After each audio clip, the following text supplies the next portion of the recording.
Welcome back to the Deep Six Wrestling Podcast. It is April 1st. Happy April Fool's Day. It's officially the day before Wrestlemania.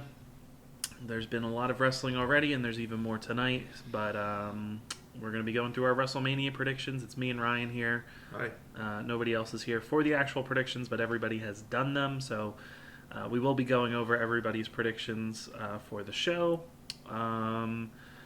Hopefully we can get this done somewhat quickly because we still have to watch Ring of Honor later and Impact Wrestling's Multiverse of Matches. And we'll be doing probably a joint review for both of those shows, though I might split them up. But we'll record them together. So keep your eyes peeled because they'll be dropping on the podcast feed and our YouTube channel. If you go to our YouTube channel, you can hear us talk about Bloodsport and preview the Supercard of Honor show. So there's that. And then last night we also dropped Ryan and Angelo's Impact Power Hour with me, Ryan, and Angelo talking about this week's episode of Impact Wrestling, headlined by the Motor City Machine Guns versus Bullet Club, the second match in a series with it now being tied 1-1. So we're likely heading towards a third match at some point. So yeah. Anything you want to add before we start talking? I'm still your Deep Six champion. Yeah, so I guess so. We have 2 nights of WrestleMania. We're predicting them both together. Yeah. Going in, Ryan is our predictions champion after winning the New Japan Cup. Baby. So Joey was the champ. Joey put it on the line. Ryan won. So Ryan is the champion heading into WrestleMania. So he does have our predictions championship. And he has already said that he is fully prepared for WWE to fuck on him with the conspiracy. Yep. The conspiracy will never end with WWE. I would not be shocked if I go from first to last here just because that would be WWE saying, haha, you don't watch our product anymore? Well, guess what? Fuck you. Fair enough. Even though none of us watch the product, but they specifically target me. That's true. That is true. I mean, I try to keep up with it, just like results and stuff. Yeah, so you can write your Sportster articles. Exactly. Okay. Do you want to talk about what we just watched? Yeah, first? we watched Zicky Dice's Outlandish Paradise 2. I will say you watched more of it than me. Yeah. Because I was cleaning the house and I also went to go get lunch. Yeah. But, yeah. Overall, I thought this was a very fun show. Yeah, I would say so. This isn't going to be like the greatest wrestling you'll see all weekend or even today probably, but this was a really fun show. It was meant to be lighthearted and fun. We had Zicky Dice calling out at the opening, demanding an open challenge, which led to Matt Cardona coming out. Pause for 1 second before we do this. I was confused. Was there an explanation about the puppet originally? That's Zick. Zick. Was that on like the other show as well? Okay, because I didn't see the first show. Yeah, that was him commentating. Okay, gotcha. But it's not obviously him. No, I was just confused about that. It's outlandish, Pat. Yeah, okay, I was just confused. Pat, it's outlandish. Yeah. And as somebody who watches Impact regularly, I just want to say the fact that they are not pushing Zicky Dice to be in a more prominent role, because he's very good on the mic. He is very good on the mic. I agree. And this is the most we've gotten to see of him talk, really, other than like the random learning tree like backstage segments where like he'd say a few words, or like them incorporating his Twitter game where he was claiming that Brian Myers had torn his scrotum or something. I think that the fact that Impact has him long term, or at least originally had him long term, I assume they see something in him. I would hope so. I mean, they're giving him his extended thing with Swinger now, so yeah, and clearly they see like a relationship with him since they allowed their talent onto the show with their themes and everything, and it wasn't like their talent had to go over here either. No. Where most of the talent from Impact actually lost matches, other than Cardona, who is he an Impact talent or is he just like an independent person? I I don't know. Yeah, it's the same with Chelsea. Yeah, where They have to be like somewhat signed to Impact. Yeah, I'm not sure. Or just like Mickey, where they're in. I have no fucking clue. Yeah, I don't know. Yeah.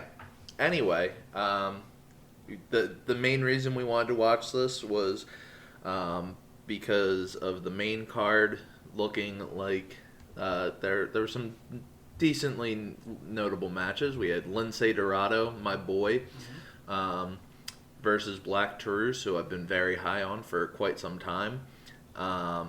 We had Mike Bailey versus Effy, which I didn't know how that was going to work out because my only time ever seeing Effy wrestle before was him versus Jeff Jarrett, and that was fucking atrocious. And then we had the main event being Scotty Hotty versus Rich Swann, and of course the match I was most looking forward to, my second favorite women's wrestler, Masha Slamovich, taking on a bear. You mean Charlotte Flair's not your favorite wrestler? No, absolutely not. Charlotte Flair is not even in my top 10 of favorite women's wrestlers. That's crazy. The GOAT. Okay. So yeah, obviously, kind of a mixed bag here again. Wasn't the greatest wrestling. Mike Bailey versus Effy was a very fun time. Yeah, from what I saw of that, I caught like the last half of it. That was quite enjoyable. They made it a submission match, and to spoil it for you, Effy won by sucking and licking Mike Bailey's toes and feet. Mm-hmm. And because of the pleasure, Mike Bailey started to tap, and he didn't even realize it. So that was a very fun ending.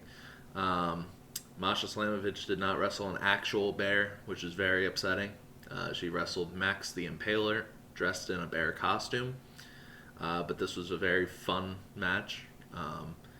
It's weird that this is the longest Masha Slamovich match I've seen other than her versus Deanna when she wasn't signed.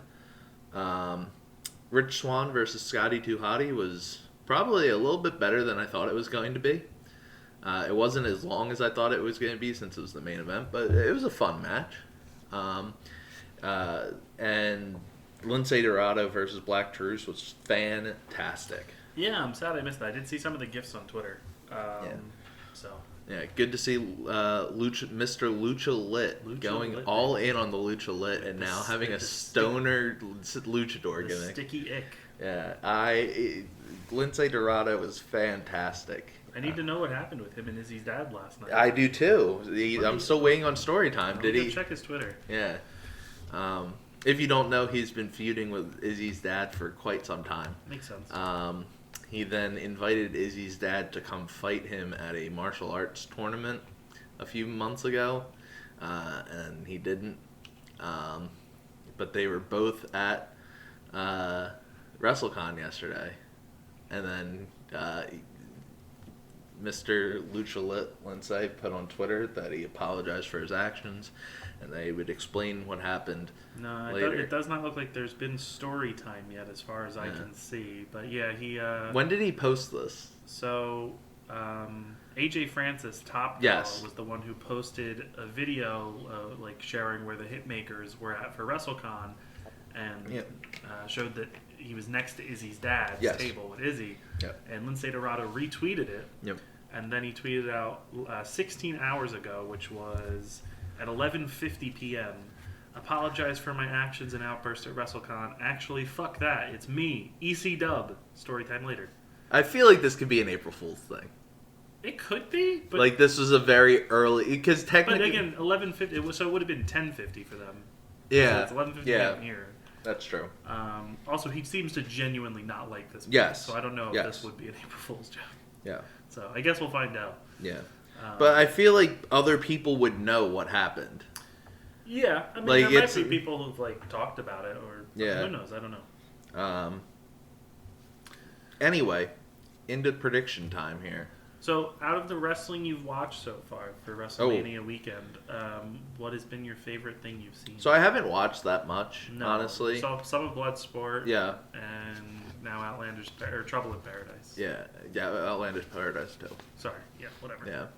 I would say my favorite match so far. It wasn't really WrestleMania weekend, but Impact was last night, so you can toss some Impact in there too. No, I don't count that. That was filmed weeks ago. Yeah, but it's airing on WrestleMania weekend. I would go with Black Tarus versus Lince, probably, or Biff. Actually, no, Biff versus Mox, followed by Black Tarus versus Lince. Okay. Yeah, I would probably go to the. Well, again, I didn't see the Lince Black Tarus match, but I'd say Biff and Moxley. Yeah. And AR Fox versus Blake Christian from Joey Janela's Spring Break Part 1 last night. I thought it was really good. I forgot that was on last night. Yeah, I watched it pretty late last night. Then there was the... You didn't watch Planet Death, Pat? No, I did not have an interest in watching Planet Death, I'll be honest with you. Did the Deathmatch King come back for it? Cardona? I don't think he was there. That's a shame. He should have, because he's the Deathmatch King. Yeah, but I also got to see the vacant GCW tag title match since Matt Tremont was not cleared to compete. Oh, they had to vacate? Yeah, but Nick Gage performed, and he was by himself for the majority of the match until Slade came to the rescue with pizza cutters, and they just started pizza cuttering everybody. But the Briscoes are now 2-time GCW tag team champs. Oh, okay. So, and then Mickie James' alley catch was actually pretty good. Okay. So that was all right. Was it as good as her versus Ruby? Well, again, I didn't really think her versus Ruby was that good. Okay. So I would say better. Okay. I'll say it like this is the best Mickie James match I've seen in a while. Okay. So, and then the scramble match they had was quite fun, which was Gringo Loco, Jimmy Lloyd, Jordan Oliver, Alec Price, Nick Wayne, Jack Cartwheel, and Ninja Mac. So did Ninja Mac kill somebody? No, he did not kill somebody. That's a shame. I did not see Janela versus X-Pac or Moxley versus AJ Gray, or Alex Colon versus John Wayne Murdoch because I was too tired. So, but yeah, so that was Spring Break. I will watch Spring Break 2 tonight, tomorrow morning, okay. basically, because it is tonight. But like, we're going to be watching Impact. Yeah. But I always, again, it's the greatest clusterfuck. It'd be hard to pass up on that. Let's just, before we do the predictions, let's just run down the card for that. Part 6 to... I know we've got Cardona versus Dickinson. So we have Minoru Suzuki versus Effy. Mike Bailey versus PCO. Hold on, Mike Bailey's wrestling 4 times today? Yes. Holy shit. Chris Dickinson with Missy Hyatt versus Matt Cardona with Chelsea Green. Tony Deppen versus Biff Busick, and the greatest clusterfuck. Deppen versus Busick should be really good. Yeah, this whole card actually sounds pretty good, so I'm actually excited for this one. Yeah. Okay, so let's get into this. Yeah, let's do this. I should ask. Who do you think's gonna win the clusterfuck, Pat? Do you think Sean Ross Sapp has a chance? No, I don't think Sean Ross Sapp is going to win. That's a shame. So yeah, but yeah, that's that.